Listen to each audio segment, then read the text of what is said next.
Praise the lord. ఈరోజు దేవుని వాగ్దానం కీర్తనల గ్రంథము 23వ అధ్యాయము 1వ వచనము.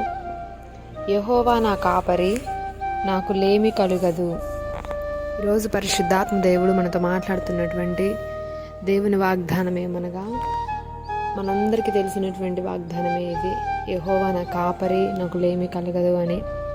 అయితే ఎంతమంది దేవునిని మన జీవితాలకు ఆధారంగా చేసుకుంటున్నామో ప్రతి ఒక్కరం కూడా జ్ఞాపకం చేసుకోవాలి. దావీదు దేవుని తన జీవితానికి కాపరిగా పెట్టుకున్నాడు. దావీదు యొక్క జీవితం మొత్తము కూడా ముందుకు నడిపించినటువంటి కాపరి మన దేవుడే.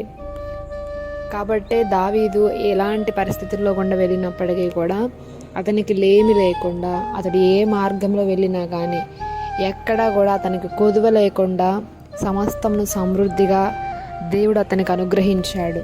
ఈరోజు మీ జీవితాలలో కూడా ఎవరైతే కొదువ కలిగి ఉన్నారో, ఈ విషయంలో నేను కొదువ కలిగి ఉన్నాను, ఈ విషయంలో నాకు సమాధానం లేదు అని బాధపడుతున్నారో, మీరు ఇంకా ఆ విషయాలలో దేవునిని ఆధారంగా చేసుకోలేదు, అందుకనే కొదువ కలిగి ఉన్నారు.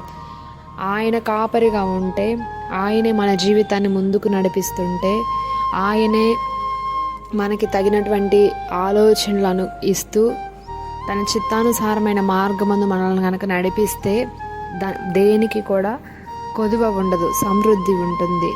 ఈరోజు మనము ఎవరి మీద ఆధారపడుతున్నాము, మన నిర్ణయాలు ఏ విధంగా ఉంటున్నాయి, మన మాటలు ఏ విధంగా ఉంటున్నాయి, మనం ఎవరిని బట్టి ముందుకెళ్తున్నామో ప్రతి ఒక్కరు జ్ఞాపకం చేసుకోవాలి.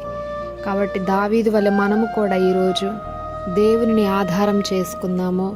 ఆయనే నా కాపరి, ఆయనే నా పోషకుడు అని విశ్వాసించినట్లయితే దావీదుకి కొదువ లేకుండా, లేమి లేకుండా సమృద్ధిని ఇచ్చిన దేవుడు నీ జీవితంలో కూడా అదే సమృద్ధిని ఈ దినము దేవుడే దయచేయునుగాక.